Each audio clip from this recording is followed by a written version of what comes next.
মানুষ মারা যাওয়ার পরে কে না ভয় পায় সেই লাশগুলো দেখে। কিন্তু আমার পাশে যেটা দেখতে পাচ্ছেন এটা হলো শত শত নয় হাজার হাজার মানুষের পোড়ানো হয়েছে। এখানে আছি পটুয়াখালীতে।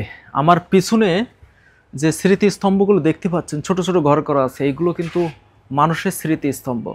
যারা মারা যায় তাদেরকে স্মৃতি হিসেবে ওখানে কিন্তু ছাই, পোড়ানোর পরে ছাই অথবা অন্য কিছু রেখে তাদেরকে স্তম্ভ তৈরি করা। এবং এই যে ঘরটি দেখতে পাচ্ছেন, এই ঘরটি কিন্তু স্নান করানো হয়। অর্থাৎ মুসলিম ভাষায় আমরা যেটা বলি গোসল করানো হয়। অর্থাৎ মানুষ মারা যাওয়ার পরে গোসল করানো হয়।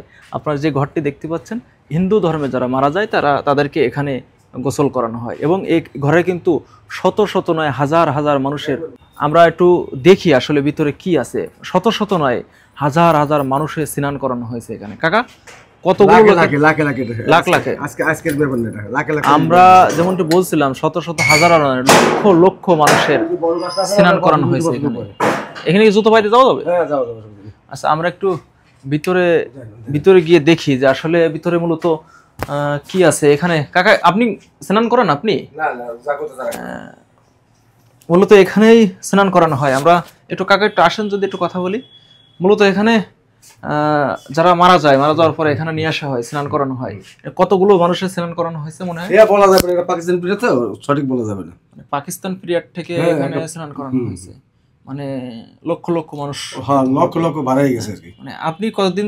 আমি এখানে আছি 72 সাল থেকে। 72 সাল থেকে, মানে যুদ্ধের 1 বছর পরে থেকে আপনি এখানে আছেন।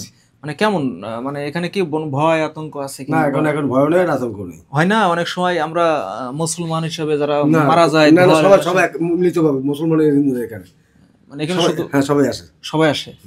দেখ, আপনারা যেমনটি দেখছিলেন এইখানে কিন্তু এই যে ঘর, এই ঘরটি কাকা বলছিলেন যে পাকিস্তান পিরিয়ড থেকে কিন্তু এখানে এই ঘরেই কিন্তু বড় গাছটা দেখেন না, হ্যাঁ, ওটা বাড়ি হলো ঢাকা ইছাপুর, বাংলা 1250 সালের সমাধি। ওটা এর উপরে গাছ, 200 বছরের উপরে।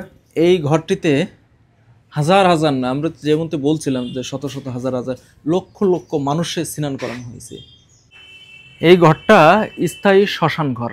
আসলে শ্মশান নাম শুনলে অনেকে আমরা ভয় পাই, কিন্তু এই যে ঘরটা, এখানে কিন্তু শত শত হাজার হাজার মানুষের পোড়ানো হয়েছে এই শ্মশান ঘরে। আছি পটুয়াখালীতে। আপনারা যে ঘরটির সামনে বা ঘরটির মাঝামাঝি আমি দাঁড়িয়ে আছি, এই ঘরটাই কিন্তু কয়েক হাজার বছরের ঘর। হয়তোবা পরবর্তী সংস্কার করা হয়েছে, কিন্তু আসলে এটা কয়েক হাজার বছর আগের ঘর, যে ঘরটি শত শত হাজার হাজার মানুষের পোড়ানো হয়েছে।